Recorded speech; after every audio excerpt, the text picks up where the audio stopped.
आज हम जिस बीमारी का इलाज बताएंगे, आज जिस बीमारी का मैं इलाज बताने जा रहा हूँ वो है माइग्रेन। माइग्रेन यानी आधे सर का दर्द। ये बहुत से लोगों को आधे सर का दर्द होता है। इसके बहुत से रीज़न होते हैं आधे सर के दर्द के। तो जिन लोगों को माइग्रेन है, आधे सर का दर्द होता है, दर्द चाहे जितना मर्ज़ी पुराना है, माइग्रेन चाहे जितनी मर्ज़ी पुरानी है, दवाएं ले लेकर आप थक चुके हैं, आराम नहीं आ रहा, दवाएं खा खा कर आप अपना जिस्म ख़राब कर रहे हैं, तो ये दवाई आप एक दफ़ा ज़रूर आजमाएं। ये इतनी महंगी दवाई नहीं है, सस्ता सा नुस्खा है, आप इसको ज़रूर आजमाएं। ये बीमारी आपको जड़ से ये ख़त्म हो जाएगी, ज़िंदगी में कभी बीमारी नहीं लगेगी। तो जो नए लोग आए हैं चैनल पर, नए दोस्त हैं, नए भाई आए हैं, वो चैनल को सब्सक्राइब कर लें और बेल आइकन को प्रेस कर लें, ताकि रोज़ाना बड़ी से बड़ी बीमारी का गारंटी के साथ इलाज बताता हूँ, वीडियो अपलोड करता हूँ, तो वो सबसे पहले मिलेगी। तो जिन लोगों ने ये नुस्खा घर में बनाना है वो नोट कर लें, लिख लें। यही तरीक़ेकार होता है, यही अदवायात होती हैं जो मैं बताता हूँ। दवा खाने पर भी आपको यही मिलेगी, आप खुद बना लें। तो खाना खाने का हमारे अंदाज़ जो है वो बदल चुका है, हमारा रहन सहन का तरीका बदल चुका है। दरख्त हमने काटना शुरू कर दिए, बल्कि काट ही दिए हैं, जिससे एटमॉस्फेयर में बड़ी बड़ी तब्दीलियां रूनुमा होना शुरू हो चुकी हैं। तो जितनी खुराक आप सादा खाएंगे उतना ही आप सेहतमंद रहेंगे। इस माइग्रेन से निजात हासिल करने के लिए तली हुई चीज़ें, बाई चीज़ें, फ्रिज वाली ठंडी चीज़ें, इनसे परहेज़ करना होगा आपको। और इनसे अगर परहेज़ नहीं करेंगे तो आपको आराम नहीं आएगा।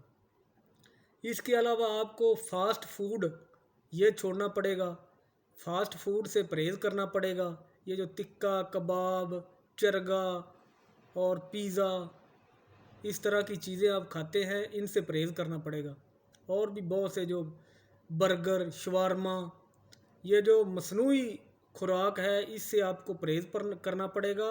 और जो नेचुरल खुराक है वो आपको खाना पड़ेगी। सादा खुराक खाएं, नेचुरल खुराक खाएं।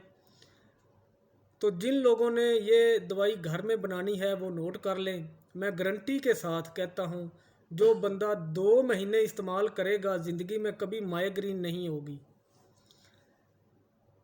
वो एक हफ़्ता में, जो जिनको माइग्रेन हो गई है वो एक हफ़्ता में ठीक हो जाएगी। तो नुस्खा आप नोट कर लें।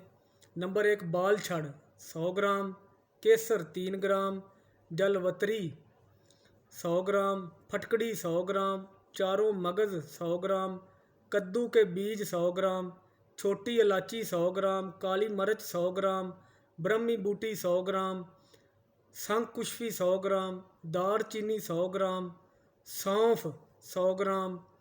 उसके बाद आप ले लें बनशफ़ा। बनशफ़ा आपने लेना है 100 ग्राम, लाल चंदन 100 ग्राम, सफ़ेद चंदन 100 ग्राम, कुश्ता फलाद यानी लो बसम 5 ग्राम, कुश्ता मरजान 5 ग्राम, बादाम गिरी 100 ग्राम, खसखस 100 ग्राम, खुश्क धनिया 100 ग्राम, सुहागा खिल करके 100 ग्राम, सफ़ेद मिर्च 100 ग्राम, मुनक्का बड़ा 100 ग्राम, छोटी हरड़ 100 ग्राम, मोती भस्म ये आप ले लें 2 ग्राम, मोती भस्म 2 ग्राम, परवाल पिस्टी 50 ग्राम, सुंड 100 ग्राम, तबाशीर 100 ग्राम, तेज़ पत्तर 100 ग्राम। ये टोटल 29 जड़ी बूटियाँ कुश्ता जात हैं। 29 जड़ी बूटियाँ और कुश्ता जात हैं। तमाम चीज़ें, जड़ी बूटियाँ लेकर बारीक पीस लें। इनमें तमाम कुश्ता जात अच्छे से मिक्स कर लें। जो बंदा ये दवाई इस्तेमाल करे और कहे कि आराम नहीं आया, 5 लाख तक की स्टाम्प पेपर पर उसको मैं गारंटी दूंगा। ये दवाई 2 टाइम आप लोगों ने इस्तेमाल करनी है, सुबह शाम। 1 चम्मच सुबह और 1 चम्मच शाम। 1 गिलास गाय के दूध के साथ, दूध को गर्म करके इसमें 1 चम्मच देसी गाय का घी डाल लें। घी डालकर इसको हल्का सा गर्म करें और फिर ये दवाई इस्तेमाल करें।